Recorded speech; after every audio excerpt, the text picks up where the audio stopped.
네, 안녕하세요. 네, 오늘은 건교생과 함께하는 단테의 신곡 읽기 15번째 시간입니다. 지난 시간에는 악마의 속성을 한번 살펴보는 시간이었거든요. 굉장히 흥미로웠는데 자, 오늘은 또 어떤 이야기가 펼쳐질지 궁금합니다, 선생님. 네, 오늘은 네. 팔구렁에서 드디어 팔고리에서 네. 7번째 구렁으로 들어가는 거예요. 지난번에 5번, 6번째 구렁이었다면 네. 거기에서 성물 도둑들이 나와요. 그러니까 성물 도둑. 뭐 그게 그렇게 큰 죄인가 이런 느낌 안 드세요? 그러네요. 그렇죠? 네. 그런데 바로 그 성물 도둑들이 나오는데 여기에서 어떤 벌을 받느냐면 변신을 해요. 뱀으로. 너무 끔찍하죠. 도둑이 뱀으로 변신한다는 그 건가요? 죄인들이 막 지네끼리 합해져 갖고 변신을 합니다. 와, 네. 좀 끔찍하죠. 변신한 별로 상상을 안 하고 싶은데 상상이 막 되네요. 네. 네. 그 뱀으로 변신해요. 근데 자, 뱀 하면 어떤 느낌이 드세요? 사실 저는 제가 가장 싫어하는 동물이 바퀴벌레도 아니고요. 저는 사실 뱀에 속하는 네. 네, 그런 종류의 동물들이거든요. 소위 말해서 배를 땅에 깔고 다니는 지렁이라든지. 네, 그리고 막 너무 스트레스를 받을 때 악몽을 꾸면 네, 저는 막 그런 꿈을 꾸거든요. 그만큼 뱀은 네. 인류의 사탄입니다. 아니 꼭 사탄만이 저 깊은 속에 다양한 강렬한 인상을 갖고 있는 인간하고 뱀이 어떠한 그 속성상 많은 상징을 품고 다양한 상징을 품고 나타나거든요. 신화에서 모든 건국 신화에는 뱀이 나와요. 네. 동서양을 막론하고 그러네요. 모든 건국 시에는 뱀이 나오고 심지어는 멕시코 국기에는 독수리가 뱀을 물고 있는 게 나와요. 국기에도 그런 게 나오고 그럴 정도로 뱀은 인간과 뗄래야 뗄 수 없는 굉장히 강한 밀접한 관계가 있네요. 인간들의 상상 속에서 뱀이 그렇게 강렬한 인상을 받았던 거죠. 왜? 뱀의 특성상 지금 말했듯이 배로 기어가면 스르륵 왔다가 갔고 응? 근데 어느 날 보면 껍데기만 남아있고 뭐 이런 모습들이 네. 사람들로 하여금 섬찟한 느낌이 들게끔 하면서도 또 많은 것을 생각을 하게 하는 거죠. 네. 그런데 여기서 단테가 그러니까 신화 속에 나는 뱀에 대한 이야기도 한마디씩 할 수 있는 거리를 던지면서 이야기를 풀어가거든요. 그래서 신화 속에 나는 뱀 어떤 모습인지 어떻게 그러니까 표현되고 있는지를 티베의 그 테베 있죠. 네. 테베의 건국 신화도 이제 그렇게 시작이 되거든요. 뱀으로부터 시작되거든요. 거기에서 그 다음에 성경에 나오는 뱀, 성경에도 뱀이 나오죠.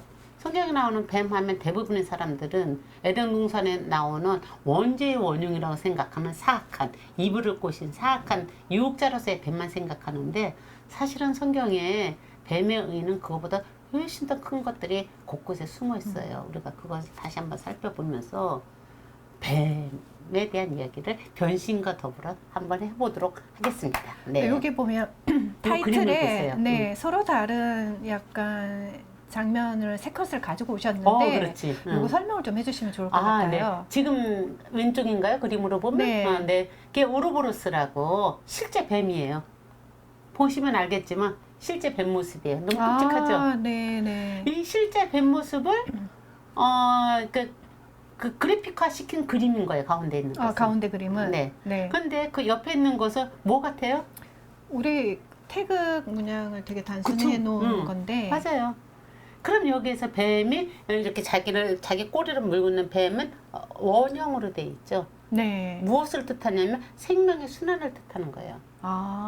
뱀이 껍데기를 벗고 다시 태어나잖아요. 네. 그래서 생명이 순환한다라는 것을 뱀을 통해서 직접적으로 느꼈던 거죠. 예전에 사람들이.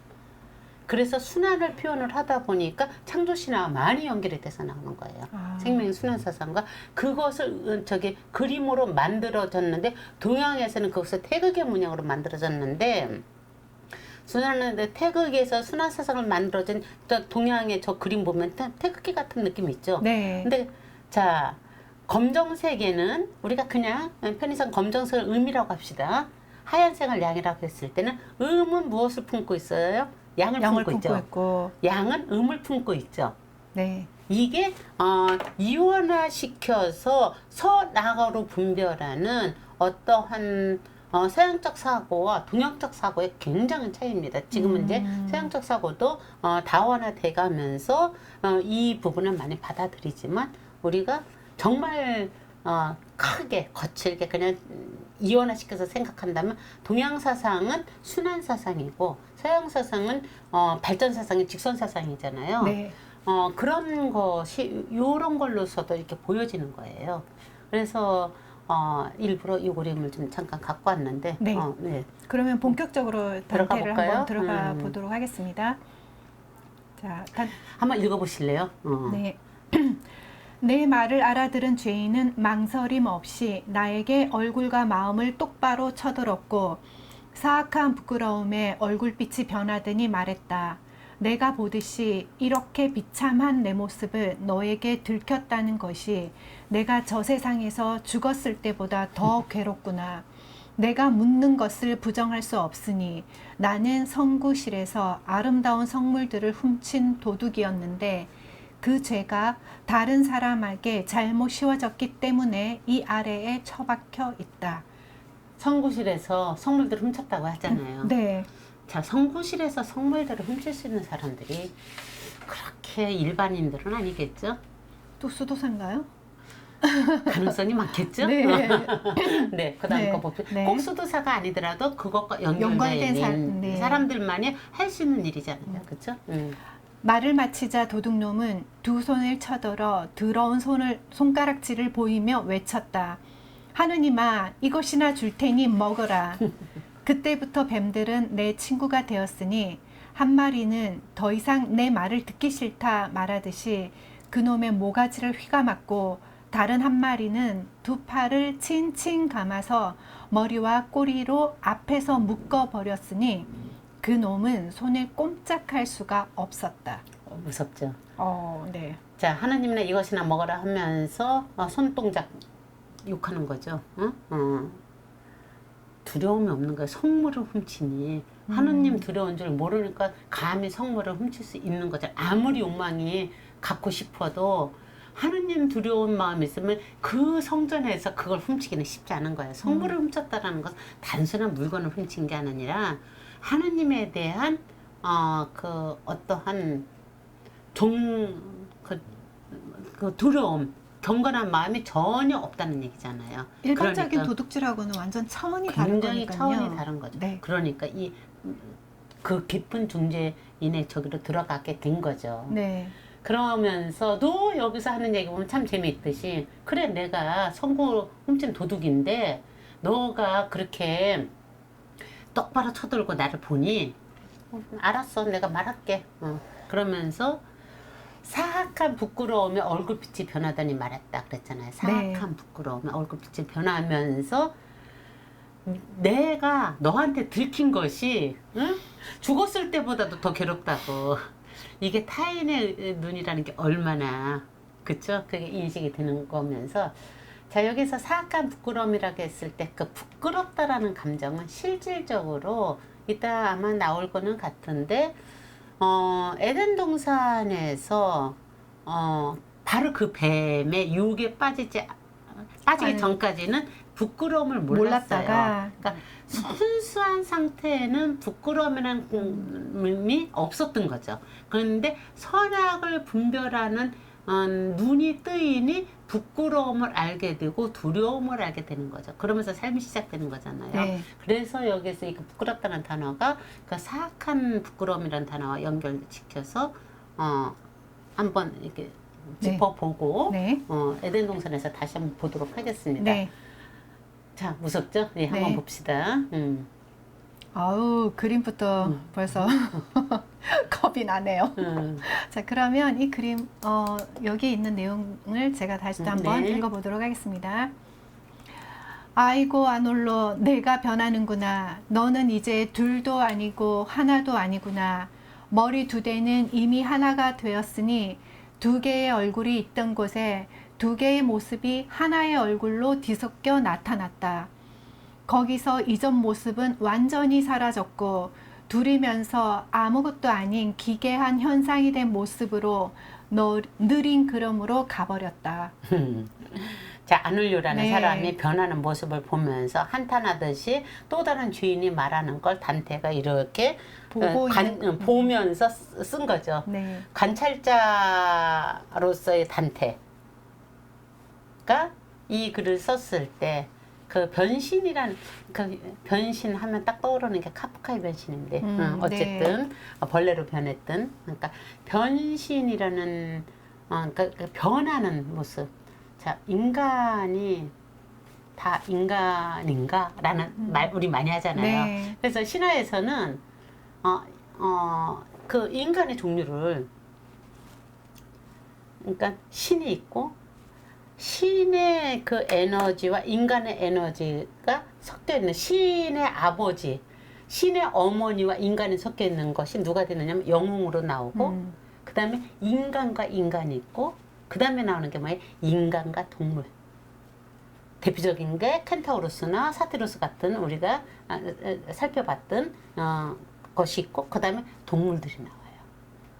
이렇게 인간의 우리가 일반적으로 인간의 탈을 썼다고 그러죠. 네. 인간의 육체의 몸을 갖고 있지만 이 안에서 흐르는 그 마음 상태에 따라서 인간의 한순간 신처럼 온전하게 순수하게 에덴 동산에 아직 뱀의 유혹을 받지 않았을 때 그 순진한 그 모습으로 될 때도 있고 모양을 계속 바뀌는, 관리한다는 거네요. 그 느낌을 잘 생각해 보면 변신을 진짜 이렇게 형태의 변화를 생각하지 말고 내 마음에서도 끊임없이 하루에도 몇 번씩 일어나는 거잖아요.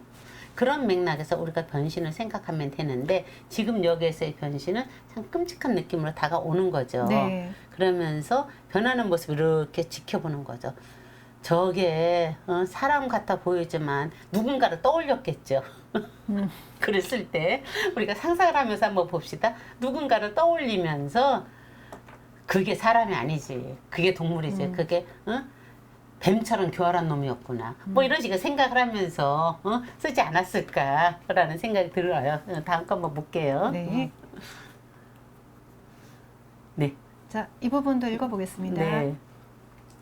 사람은 뱀은 사람을 바라보았고 사람은 상처를 통해 뱀은 입을 통해 강한 연기를 내뿜었고 연기끼리 부딪혔다. 오비디우스여, 카드모스와 아레투사에 대해 침묵하시라. 남자는 뱀으로 여자는 샘으로 변하는 식구를 지었어도 나는 부럽지 않소.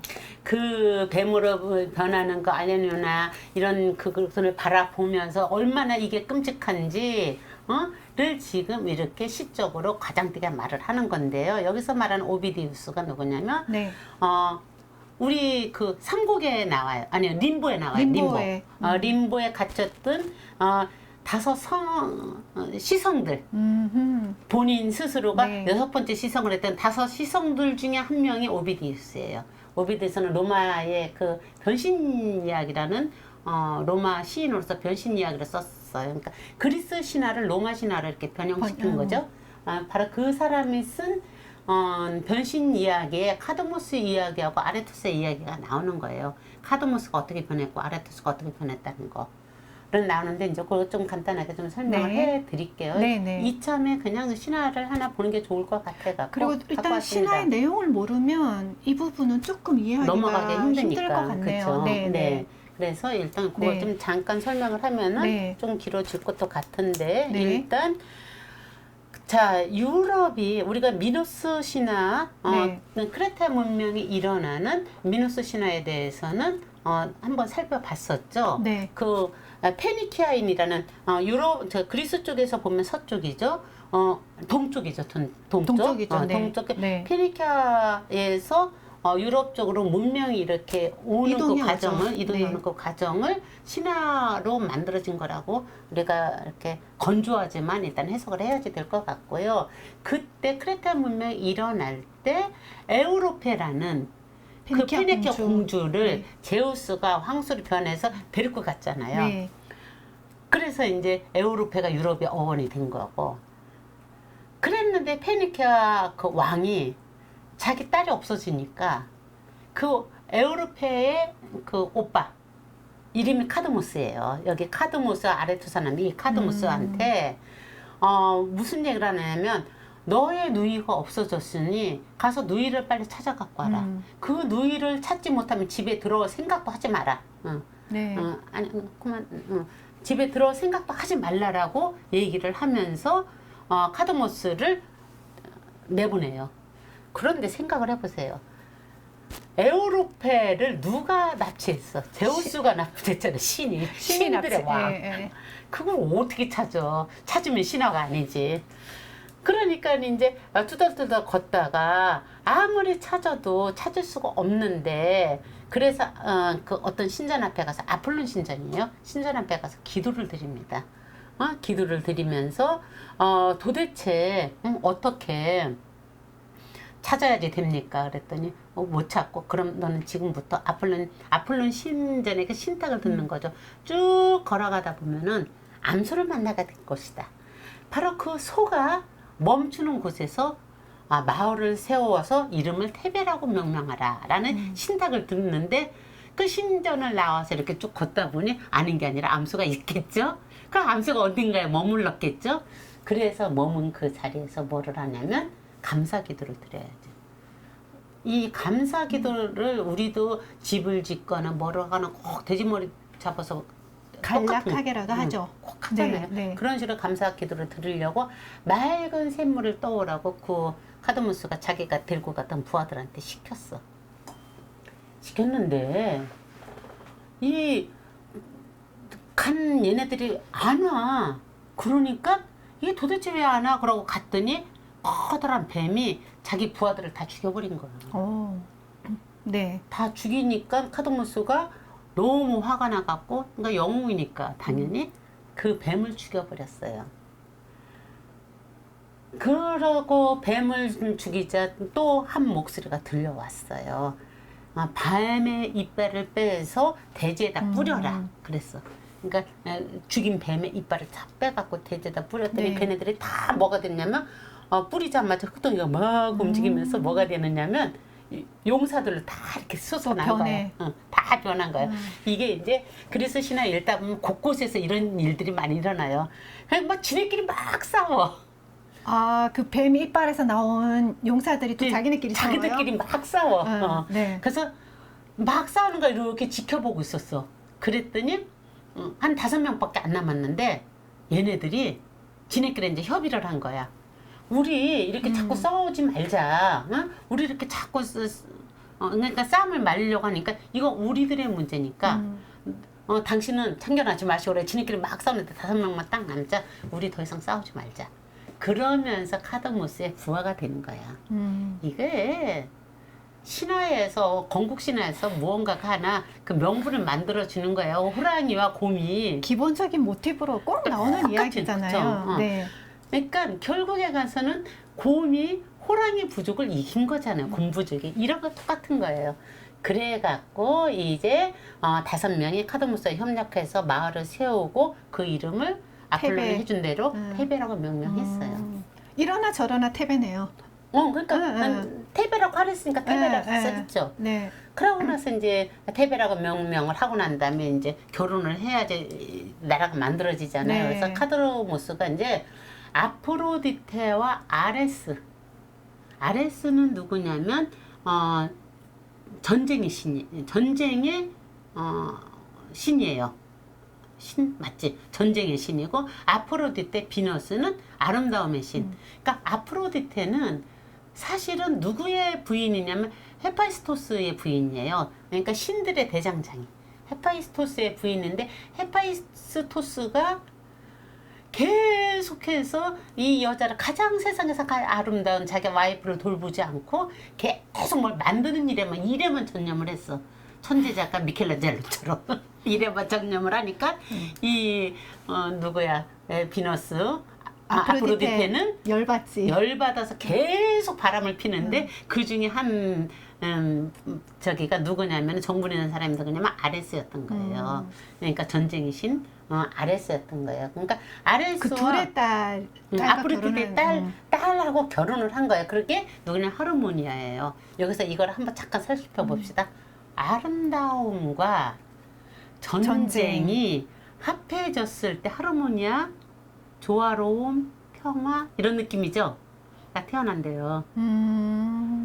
이걸 좀 이렇게 깊게 생각해 보면 굉장히 의미가 좀 있어요. 하모니. 하모니. 그죠? 그죠? 의미가 좀 있어요. 그게 하모니가 어떻게 태어난다고 아름다움과 전쟁이 조화를 이루어서 태어난다고? 그쵸? 어쨌든 그렇게 해서 태어난 바로 그 하르모니아를 카드모스가 아내를 맞아들였어. 그래서 이제 둘이 결혼을 하는데 모든 신들이 결혼 축하 선물을 주는데 헤파이스토스도 바로 하르모니아한테 선물을 줬어. 무슨 선물을 줬느냐면은 그 헤파이스토스는 대장장이로서 뭐든지 잘 만들잖아. 뱀이 이렇게 두 뱀이 이렇게 또아리를 틀고 있는 문양을 만든 목걸이를 줬어. 자, 헤파이스토스의 이게 촌수를 따지면 하르모니아는 누구야? 자기의 이복 딸이잖아. 자기 마누라는 딸이잖아. 이 질투심이 있겠어 없겠어? 외간 남자고 난 딸이잖아. 그러니까 그 뱀의 저주를 퍼부었을 수밖에 없겠죠. 그 선물에다가 어쨌거나 저주의 그렇지, 마음이 뱀이 아니라 담겼을 선물에다가 저주의 마음을 품어서 줬겠죠. 네. 선물 함부로 받으면 안 되는 거예요. 그 신화에서 보면은 이런 게 굉장히 많이 나와요. 선물에다가 다 뭔가 저주가 저주가 묻어서 가는군요. 선물에 기쁜 마음을 넣느냐, 선물에 저주를 넣느냐에 따라서 그 선물의 에너지는 달라지는 겁니다. 어쨌든 그러다가 보니까 그 헤파이스토스의 저주가 들어간 그 목걸이 때문에 결국에 가서는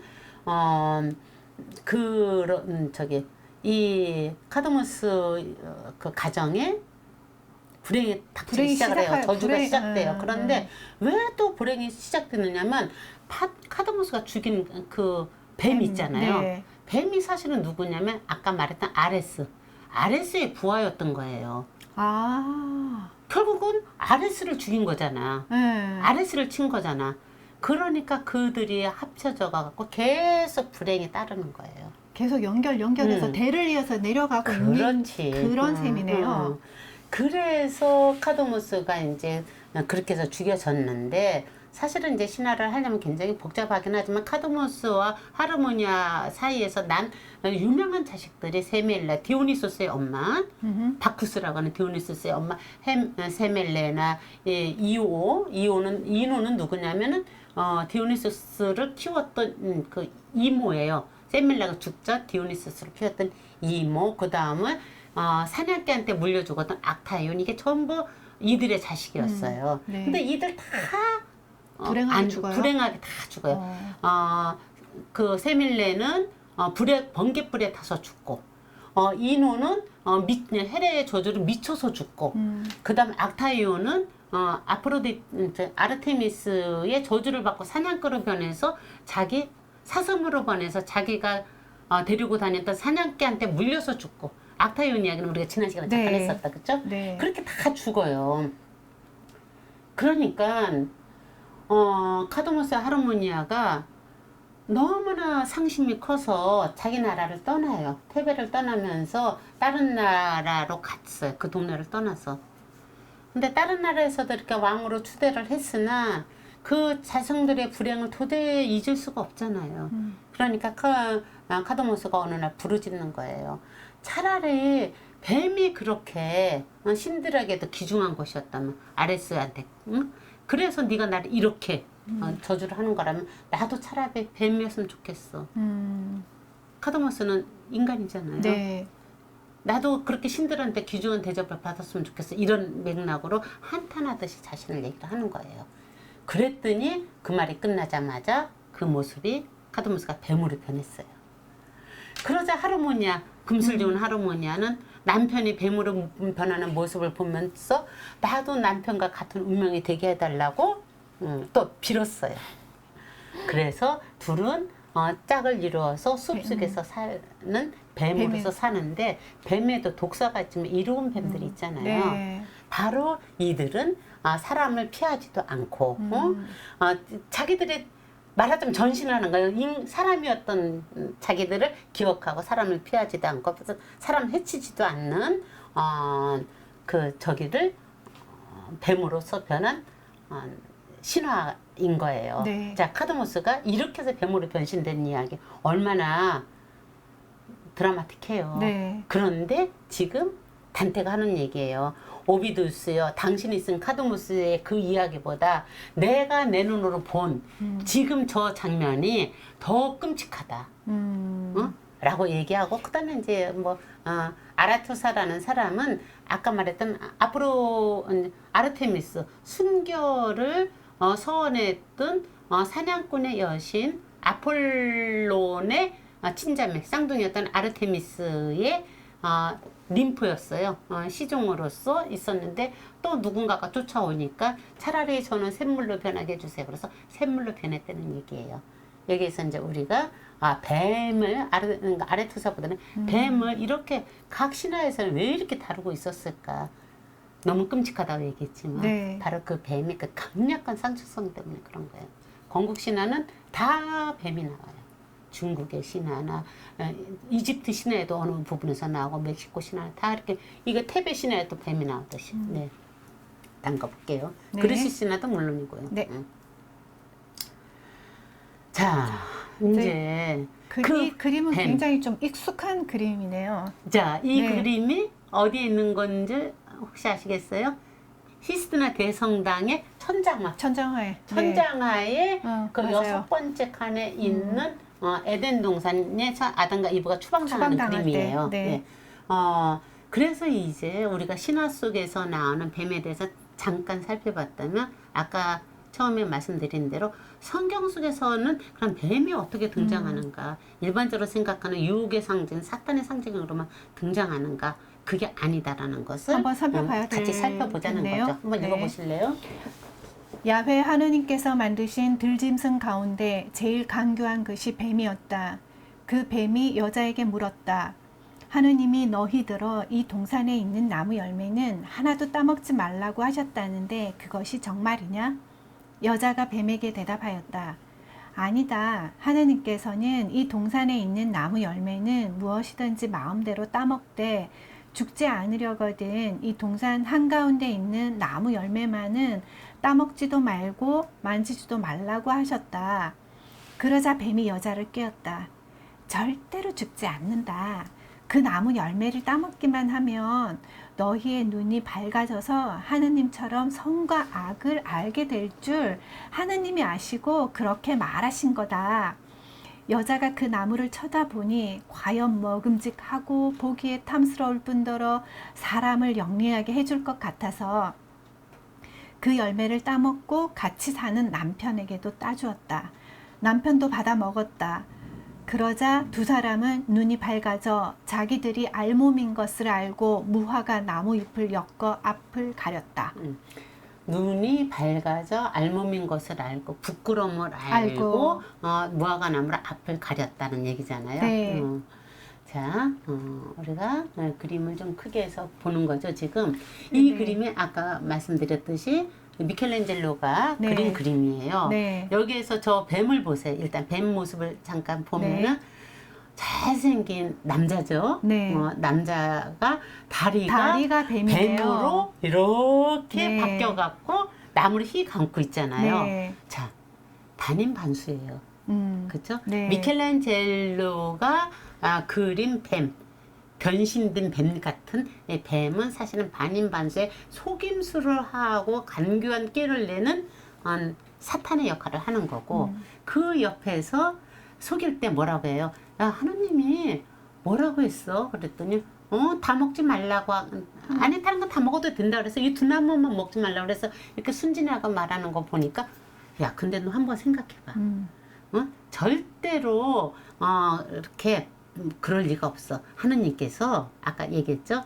이 이거 나무를 먹으면 먹으면 네 눈이 밝아져서 하느님 하느님처럼 두려워서 하는 될 거야. 거야. 될까봐 두려워서 그러는 거야. 이런 식의 이야기로 살살 꼬드기니까 그럴듯하니까 저 예쁜 여기 아담이죠. 아니 이브죠. 이브. 아니 이쪽 거 먼저 네. 봅시다. 이브죠. 네, 그렇죠. 이브가 그 무화과 나무 열매인지 사과 열매인지 복숭아 열매인지 어디서는 복숭아라고 어디는 사과라고 해요. 어쨌든 네. 그 사과 열매 이브의 사과라고 하는 사과 열매를 받아서 먹고 옆에 있는 아담한테도 줬다는 거죠. 네. 자 여기에서 나오는 이 그림에서는 아담과 이브가 어떤 모습이냐면 아주 스마트한 모습이라고요. 건장한 청년의 모습이에요. 네. 이것을 먹자마자 다음 걸로 한번 볼까요? 네. 여기는 갑자기 늙어버렸네요. 늙어버려서 네. 초췌하게 네, 늙어버렸네요. 늙어버리고 늙어버린 모습으로 누구한테 쫓겨나냐면 케루빔 그러니까 그 에덴 동산에서 추방당하는 이 모습을 그린 거예요. 네. 여기에서 말하는 뱀 네. 여기에서 말하는 뱀은 성경적으로는 일반적으로 다 사탄의 유혹이라는 걸로 표현을 하는데 과연 사탄의 유혹일까? 그럼 사탄이란 무엇인가 여기부터 우리가 악마란 무엇인가부터 생각을 해야지 되는 거죠. 한번 따져봐야 되겠네요. 그쵸? 정말로. 네. 그러면은 요 성경 말씀 그대로라면 선과 악을 분별하는 밝은 눈을 갖는 것이 악인가? 악인 거예요. 그러네요. 한 번도 생각해 보지 않은 문제네요. 그런데 정말 네. 그게 악일까? 음. 우리 이 질문을 할 수밖에 없잖아요. 사실은 에단 동산에서 그러니까 이 뱀의 사탄이라는 것은 무슨 악마, 나빠 이렇게 그냥 끊어버릴 것이 아니라 1차원적으로 나빠. 이불을 깨어내서 사과를 먹게 했으니까 뱀은 나쁜 거야. 그러니까 아주 이게 이차적인 아니라, 얘기죠. 네. 그런데 그 뱀을 먹음으로써 어떻게 됐느냐면 선악을 분별하는 힘이 생겼어요. 근데 그럼 그게 과연 나쁜 건가? 그걸 직무를 해야지. 선악을 분별하는 힘이 생겼다라는 거. 네. 선악을 분별하는 힘이 뭐예요? 사실은 지혜라고 얘기를 해요. 아까 우리가 음양이 섞여, 양에는 음이 섞여 있고 음에는 양이 양을 섞여 품고 있다는 있고, 것처럼 이거는 음양이 섞여서 돌아가는 게 생명의 원리예요. 그쵸? 네. 생명은 생명을 먹고 사는 거예요. 생명이 생명을 먹으면서 순환이 되는 거예요. 우리는 식물과 동물을 잡아서 먹고 동물은 자기보다 약한 동물을 잡아서 먹고 우리가 뱉어낸 분비물로 식물들이 자라서 네. 그 식물을 우리가 뭐 이게 계속 순환구로 이렇게 돌아가잖아요. 그것을 아는 것이 지혜 아닌가? 라는 생각을 했을 때 선악과를 따먹는 것 자체가 죄라고 단정하지 말고 지혜를 아는 것으로부터 인간의 삶이 시작되는 거고 인간의 조건이라는 거죠. 에덴 동산에 머물러 있는 상태는 어떤 상태? 부끄러움도 모르고 순진무구한 어린아이 상태. 네. 그쵸? 아무것도 분별력이 없어. 빨개 벗고 다녀도 하나도 저게 뜨거운 건지 위험한 건지도 몰라. 그 상태. 고통도 없고. 네. 고통스러우면 울고 그렇죠. 그쵸? 네. 그 상태가 에덴 동산에 머물러 있는 있는 상태라고 하면은 거기서부터 부끄러움도 알고 사회 규범도 배우고 우리가 그러잖아. 그러면서 옷을 입고 규칙을 배우고 질서가 무엇인가도 알고 옳고 그름도 분별하면서 사람이 되어가는 그 과정. 그게 삶이라고 하면 에덴 동산에서 추방돼서 머물러 있는 상태가 삶의 상태인 거예요. 그런데 예수님께 누군가가 질문을 했어요. 우리는 그럼 어떻게 하면 천국으로 갈 수 있어요? 이때 천국은 뭐예요? 낙원, 에덴 동산으로 갈 수 있어요라는 질문이잖아요. 그랬을 때 예수님께서 뭐라고 대답하셨어요? 거기에 있는 어린아이를 번쩍 안으면서 이 어린아이처럼 되면 천국에 갈 수 있다고 그랬어요. 어린아이와 어린 아이처럼 되는 것은 다른 엄연하게 거죠. 다른 거예요. 거죠. 우리가 그거 착각하는데 어린 아이처럼 된다라는 것은 사회 생활 인간의 어떤 내 안에 있는 생명력에 의해서 선악도 알고 내 안에 섞여 있는 악의 속성이 무엇인지도 분별하고 이러면서 방향성을 잡아서 선한 기운 쪽으로 흘러가도록 노력하면서 발견해가는 과정. 그게 에덴 동산으로 가는 과정인 거죠. 네. 그랬을 때 뱀이 준 사과는 나쁜 것이 아닐 수도 있다는 거. 이미 한번 먹었으니까 어쩔 수 그렇죠. 없는 거고 네. 우리가 그 먹은 그 생명의 속성에 의해서 내가 어떻게 삶의 방향성을 잡아서 가느냐에 따라서 우리는 자유스러워질 수 있다라는 것. 그러니까 선악과는 지혜를 상징하는 거고 결국에 가서는 이걸 통해서 우리는 신화에서 철학으로 넘어가는 것으로 해석하면서 볼 수가 있는 겁니다. 야, 이거 보니까 그렇게 생각을 못 했는데, 이 선악과의 사과를 먹고 난 다음에 갑자기 눈이 밝아졌잖아요.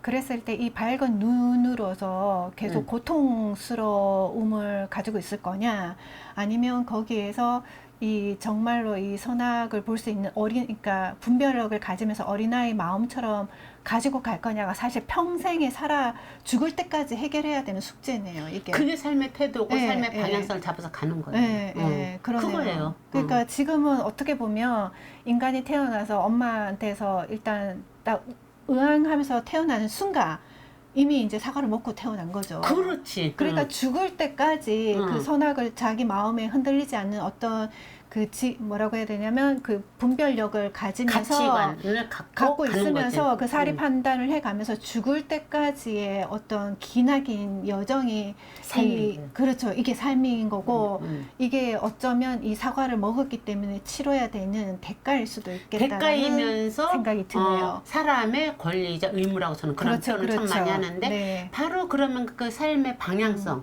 무엇으로 내 안에 나의 고유성 나기 때문에 살아날 수 있는 나의 그 무언가 그걸 달란트라고 표현하죠 성경에서는 네.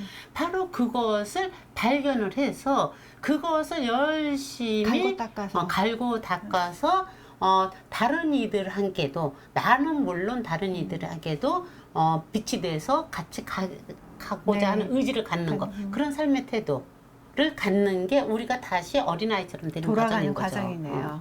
그래서 여기서 첫 번째는 그럼 나는 어떻게 살아야 될까? 이거 윤리적으로 도덕적으로 이게 아니라 나의 재능은 나는 어떻게 살았을 때 나의 존재감을 느끼는가를 발견을 해서 그걸 갖고 집중해서 살아가는 그 방향으로 집중해서 살아가는 것이 바로 선악과를 먹어서 다시 쫓겨났던 신라권에서 낙원으로 돌아가는 길이다라고 생각하면 될 것 같습니다. 성경에서 말하는 뱀, 지금 에덴 동산에 처음으로 나왔죠. 그러니까 한번 볼게요.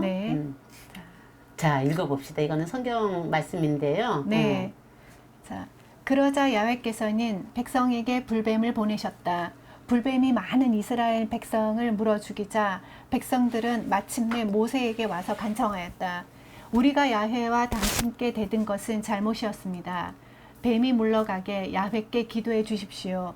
모세가 백성을 위하여 기도를 드리자 야훼께서 모세에게 대답하셨다. 너는 불뱀을 만들어 기둥에 달아놓고 뱀에게 물린 사람마다 그것을 쳐다보게 하여라. 그리하면 죽지 아니하리라. 모세는 구리로 뱀을 만들어 기둥에 달아놓았다. 뱀에게 물렸어도 그 구리뱀을 쳐다본 사람은 죽지 않았다. 민수기에 나오는 내용이네요. 네, 이제 그 창세기에서 이제 민수로 넘어가는데 이게 뭐냐면 출애굽을 한 거죠. 이제 하느님의 혜택을 받아서 그 애굽 땅에서 이집트 땅에서 홍해를 건너서 탈출을 했을 때만 해도 모세가 이끄는 것에 모두가 하느님을 찬양하면서 불기둥 쫓아서 갔는데 의심을 하지 않았죠. 그러자마자 조금 지나자마자 하나님께서는 분명히 만나를 그날 하루 먹을 양식을 떨어뜨려 줬음에도 불구하고 인간 안에 있는 이 욕망들이. 세상적 욕망과 습성, 이집트에서 노예로 살았지만 노예로 살았다 할지라도 맛있는 고기도 먹고 뭐도 먹고 이러면서 살았단 말입니다. 그 습성이 몸에 배어있던 이 백성들은 이걸 우리가 노예근성이라고 말을 하는데 어느 순간 또 고통스러워지자 투덜거리기 시작을 하는 거예요. 차라리 노예 생활이 더 낫겠어. 이건 너무 지루하고 끝도 모르겠고 이게 도대체 뭐야 라면서 그 시련 앞에서 투덜투덜거리면서 계속 이렇게 반란을 일으키고 그러는 거예요. 그러자 야훼께서는 백성에게 뱀을 보냈다는 거죠. 불뱀을. 응? 그래서 그 불뱀이 많은 이스라엘 백성을 물어 죽이자 그제서야 이들이 정신을 차리고 모세에게 다가와 지네들이 기도를 못해. 하나님께 좀 두려워서 기도를 못했겠지. 잘못했으니까 좀 기도 좀 네가 해줘. 모세가 기도 좀 해줘. 그래서 그래서 말하자면 간청을 해갖고 이제 기도를 했어. 우리가 야훼 당신께 대든 것은 잘못인데 우리를 위해 기도를 좀 해주십시오 하고 하여튼 이제 모세가 또 백성들을 위해 기도를 합니다. 이게 리더의 덕목이에요. 그렇죠. 리더란 아무리 뭐 해도 그 밑에 사람들이 잘못을 뉘우치면 다음에 또 어떨지언정 일단 품어주는 거. 이게 리더의 덕목이라고 이제 여기서 우리가 잠깐 볼 수 있고요. 이 불뱀을 통해서 또 여러 가지를 알아볼 수가 있네요. 이거 굉장히 중요한 네, 얘기인데요. 자, 너는 불뱀을 만들어 기둥에 달아놓고 누가 그랬어? 하나님 얘기잖아요. 뱀에게 물린 사람마다 그것을 쳐다보게 하여라. 그리하면 죽지 아니하리라. 이때 뱀에게 물린 사람들이 다 죽었어. 이때 뱀은 뭐야? 사약한 뱀이야. 사약한 뱀. 그쵸? 그런데 불뱀, 기둥에 만들어준 구리뱀은 하느님께서 만들어서 다루라고 했던 뱀이야. 그 뱀은 누구를 예표하는 거냐면 예수 그리스도를 예표하는 거예요. 그게. 자, 이 얘기는 뭐냐면 불뱀을 만들어서 구리뱀으로 만들어서 하늘에 다른 것만 바라보기만 해라. 그러면 죽지 아니하리라. 그러니까 예수님의 그거 뭐야 믿음을 강조하는 거잖아요. 니네가 뭐 행동을 어떻게 해보려고 해봤자 소용없어. 그럼 이때 말하는 예수님을 믿는다는 건 예수라는 이름을 믿는 게 아니잖아.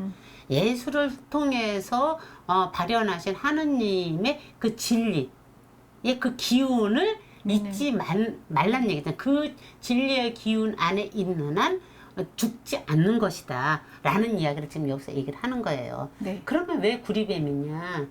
이 구리뱀이라는 것이 그렇대요. 구리라는 것이 실질적으로 불의 전도가 굉장히 잘 되고 녹을 금방 알아. 그래서 녹그릇 있잖아. 아, 네. 그래서 이게 뭐야? 이게 독이 들어가면 금방 변하잖아. 은수저 딱 담그면 그런 것처럼 바로 알 수 있는 것처럼. 그렇게 금방 그것을 바이러스 되기만 해도 악의 바이러스를 퇴치시켜 준다는 느낌이라고 할까요? 뭐 이런 식의 맥락으로 우리가 구리뱀을 이해를 하면 되는 거예요. 자, 그럼 여기에서 말하는 구리뱀은 여기서는 뱀이 두 가지가 나오죠. 네. 사악한 뱀과 실질적으로 불뱀과 실질적인 네. 불뱀, 사악한 뱀과 그 다음에 그러니까 예시되어 있는 구리뱀. 실제 뱀이 아님에도 불구하고 그 형상으로 만들어 놓은 뱀이죠. 형상으로만으로도 그것이 갖고 있는 기운으로 살려준다는 진리의 힘으로서의 예수님을 예뻐하는 그 뱀이 이렇게 갑자기 변하는 겁니다. 그러네요. 그쵸? 변신을 하는 거네요. 그렇지, 그 안에서. 그 안에서 실제로 뱀의 속성이 변한 거죠. 그러니까 겉모습이 이렇게 다르다가 아니라 그 같은 뱀을 놓고도 속성이 달라서 변신을 하는 그렇죠. 거네요. 네, 맞습니다. 네. 자, 다음 거 한번 볼까요? 네, 성경 그러면 말씀을. 이제 또 다른 뱀을 한번 살펴보겠습니다. 자, 자, 한번 읽어볼게요. 이제 내가 너희를 보내는 것은 마치 양을 이리떼 가운데 보내는 것과 같다. 그러므로 너희는 뱀같이 슬기롭고 비둘기같이 양순해야 한다. 너희를 법정에 넘겨주고 회당에서 매질할 사람들이 있을 터인데 그들을 조심하여라.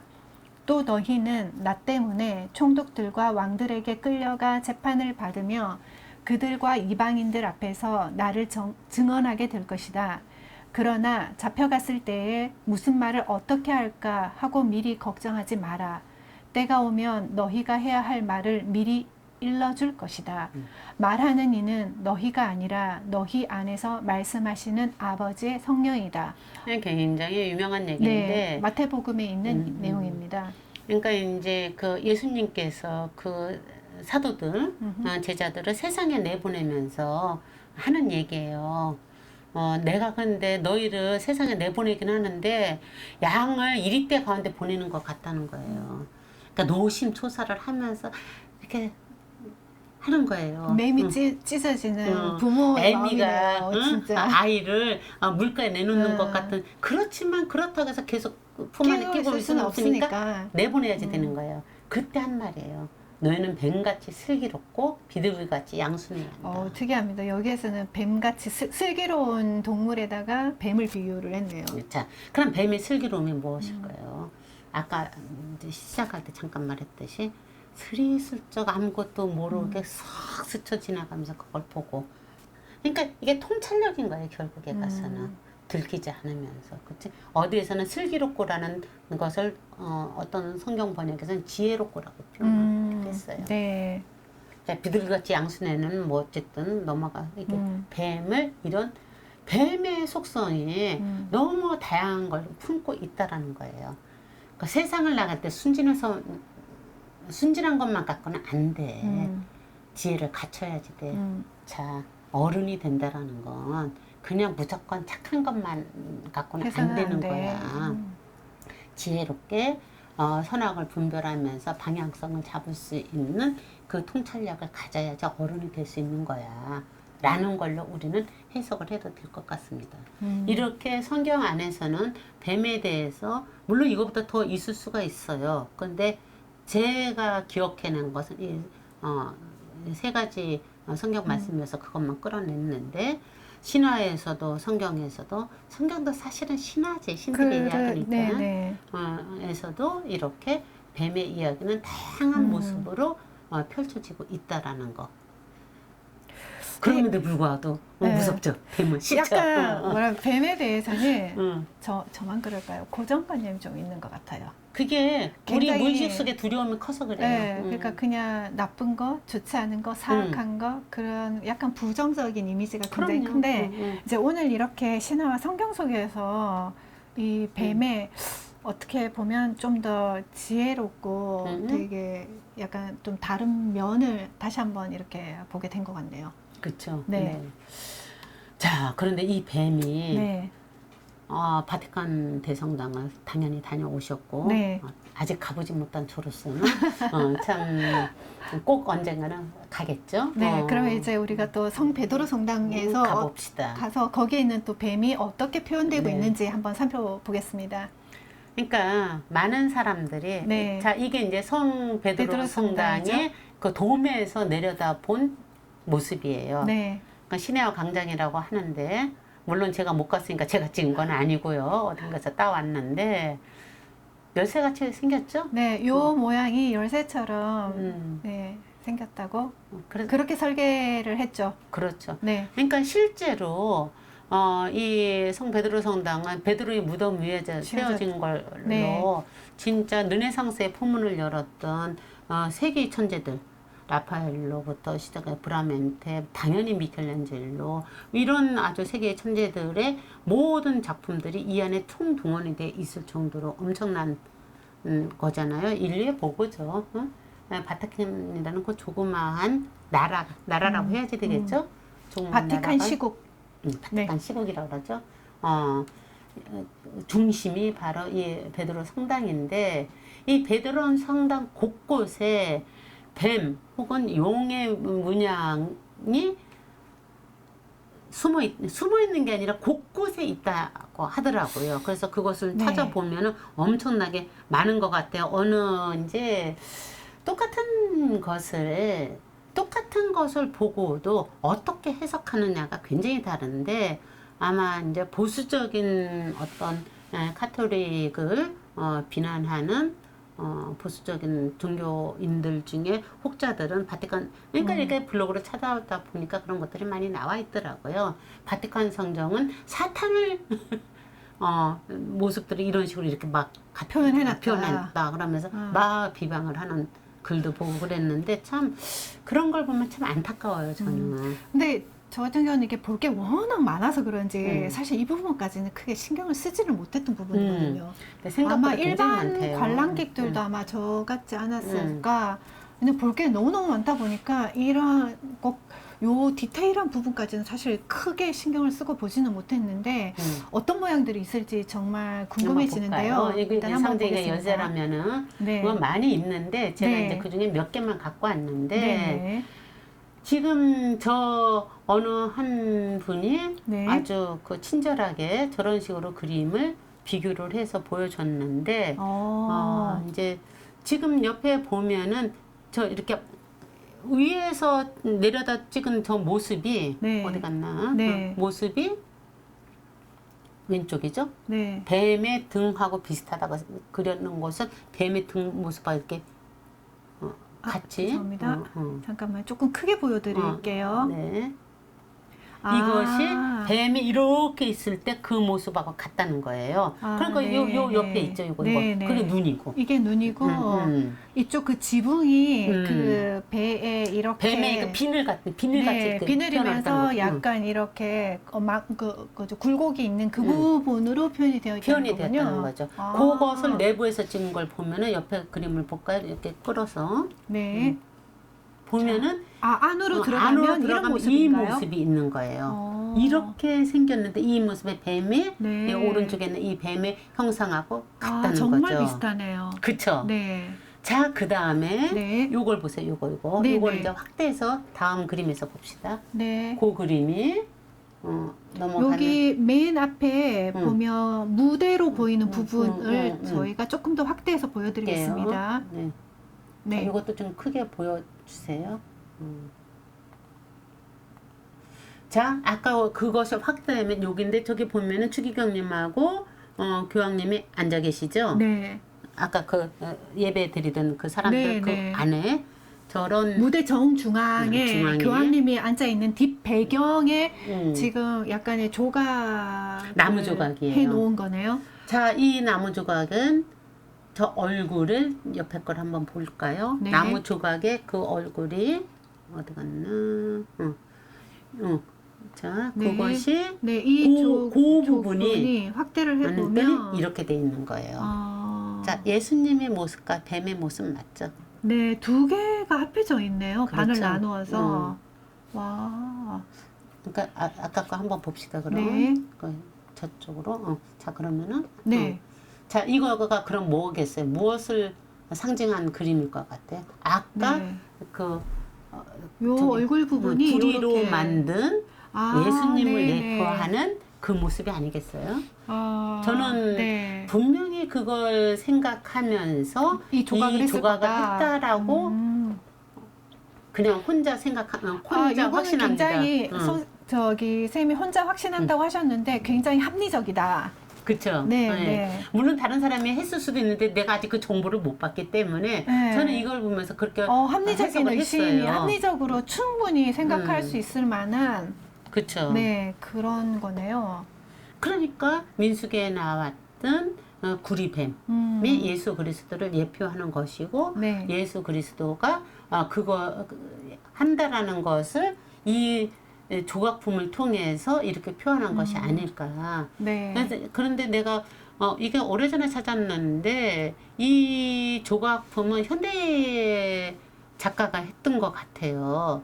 그러니까 그 뭐 르네상스 시대의 사람들이 아니라. 왜냐하면 그 지붕 그 외관 건물을 봐도 그 르네상스 그 중세에 지어진 건물은 아닌 것 같고 좀 비교적 현대인 것 같아요. 아니. 그 건물 자체는 이제 몇 번에 걸쳐서 개보수가 됐구나. 개보수가 되면서 이 사람하고 저 사람하고 미켈란젤로도 이거로 전체 구성을 다시 하고 뭐 이렇게 해서 몇 번에 걸쳐서 바티칸 대성당이 변화를 해요. 그러고 나서 몇 년도인가 그게 이제 멈추고 몇백 년이 이렇게 흐르고 있는데 그 안에 장식된 저 모습.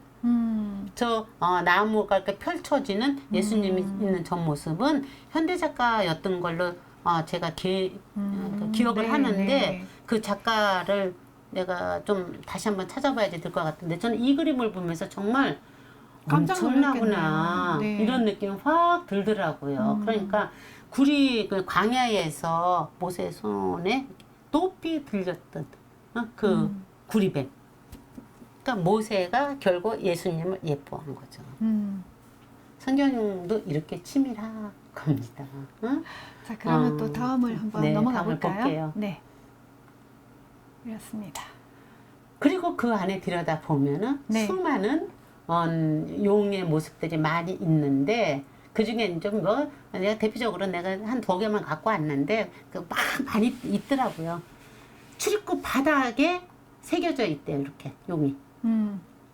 그 다음에 저거는 그 옆에 거는 그 이태리 그 천재 조각가죠, 이 사람들 베르니니. 네. 베르니니가 만들어진 이거를 천개라고 하더라고요. 천개라고 하는데 하늘의 문을 닫는다는 뜻이라는데 이건 뭐냐면 교황님께서 거기에서 미사를 집전하는 중앙에 있는 곳이라고 하더라고요. 네, 그 중앙재단 바로 앞에 중앙재단이죠. 있고 그쵸, 옆에 여기 내려간 베드로 무덤이 있습니다. 거기에 네. 베드로 무덤이 네, 뭐 네. 좀 줄여줘 보실래요? 네. 요 네, 밑이 그 밑이 베드로 무덤이라는 거죠? 요 밑이 지금 이거는 옆에서 바라본 건데요.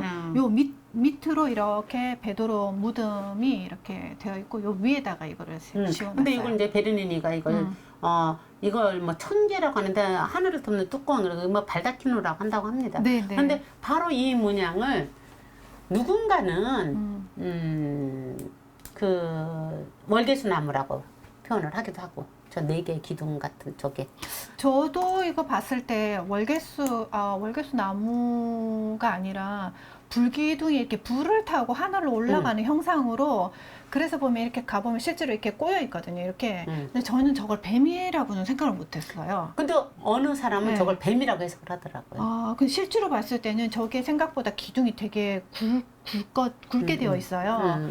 그리고 아마 색깔 때문인 것 같아요. 이게 왜냐면 되게 청동인데 시간이 오래 지나다 보니까 굉장히 뭐라고 해야 되냐면 되게 발에 있는 그런 왜 청동 오래되면 약간 시커멓게 되는 그렇게 되어 있거든요.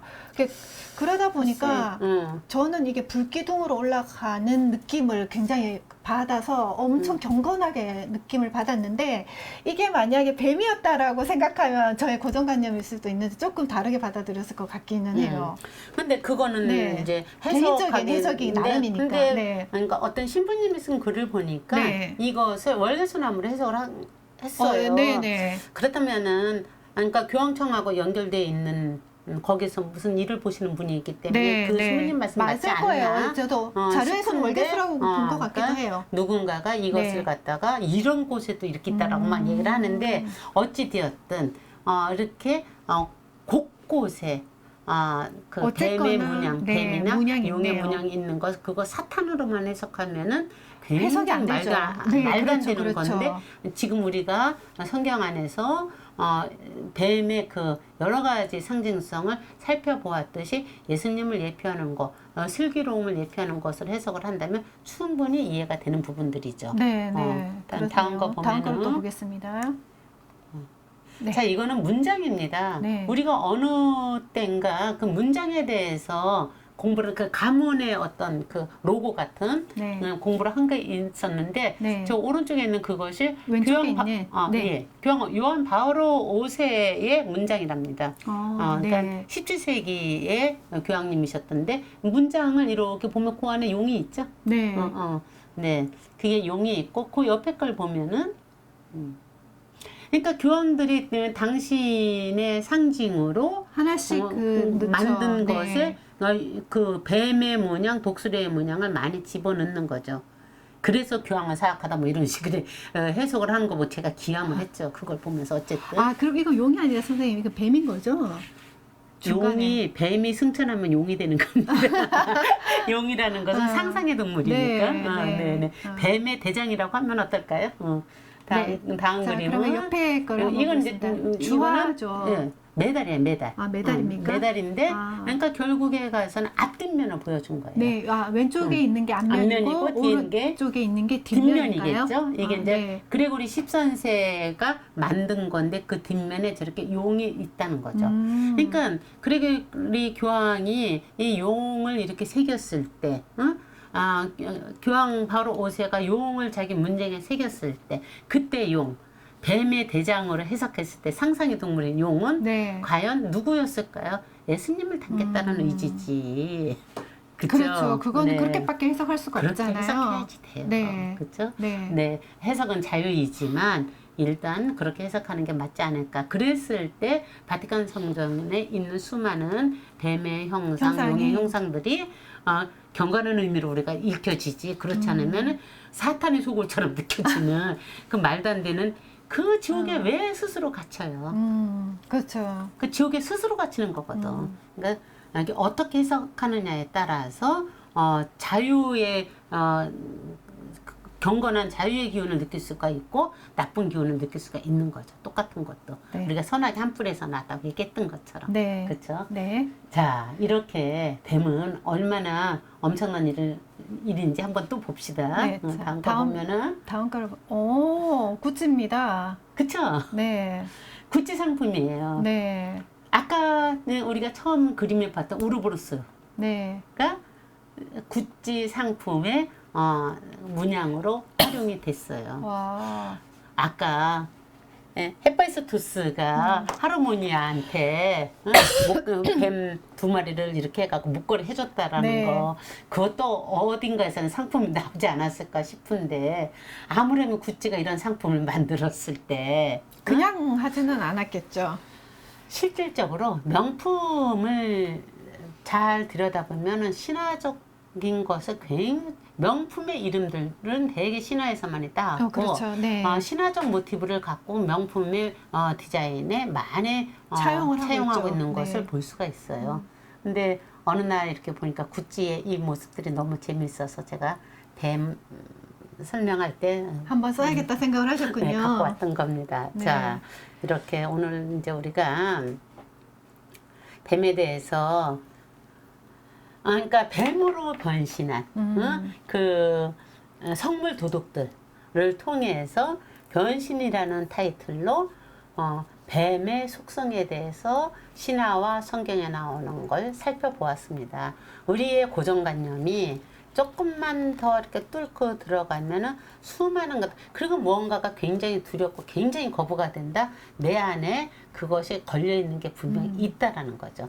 그러니까 뱀은 인류 안에 섬뜩하면서도 무시할 수 없는 강력한 힘으로 인류한테 작용을 하고 우리와 같이 살고 있었다는 얘기예요.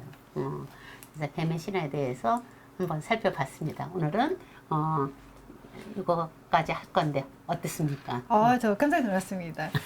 왜냐하면 네. 여러분들도 지금 느끼셨죠? 왜냐하면 오늘 저희가 살펴보는 게 팔곡에 있는 칠구렁의 성물 도둑이었거든요. 네. 근데 이게 뱀하고 연결될 줄이야. 저 상상도 못했어요. 여러분들도 그러시죠? 네. 그리고 더더군다나 이게 또 뱀과 연결되면서 뱀이 가지고 있는 그 속성 중에 정말 선과 악으로 극명하게 대비되는 것을 통해서 또 우리가 세상에 태어나서 죽을 때까지 어떠한 노력으로 지금 살아가야 하는지를 새삼스럽게 그 창세기 1절에 등장하는 그 뱀을 통해서 다시 한번 느끼게 되는 시간이었던 것 같습니다. 네네. 네. 네. 자, 이렇게 해서 이제 제가 처음에도 그런 말씀 드리긴 했는데, 단테의 신곡의 내용에 충실하다기보다는 단테의 신곡을 통해서 살펴볼 수 있는, 내 마음 성찰하는 것을 살펴볼 수 있는 모티브를 따갖고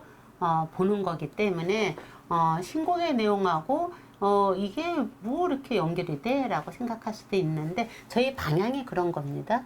그러니까. 근데 이제 이런 내용을 한번 그냥 흘려 듣더라도 한번 듣고 난 다음에 네, 신곡을 좀 다를 읽게 거예요. 되면 확실히 그냥 그런 어떤 내러티브적인 이렇게 설명하는 그게 아니라 좀 더 그 행간의 의미를 읽는다고 하죠. 네네. 그런 게 좀 더 보여지면서 굉장히 신곡이 재미있다라고 느끼시지 않을까 감히 생각을 해봅니다. 저도 그걸 희망하면서 앞으로도 네. 준비를 해보겠습니다. 네, 자, 그러면 오늘은 여기서 마무리할까요? 네, 더운 여름이지만 네, 건강히 보내시길 바라면서 건교쌤과 함께 우리 매주 수요일에 단테 신곡을 같이 읽도록 합시다, 여러분. 네. 네, 감사합니다. 오늘은 여기서 감사합니다. 마치겠습니다. 네.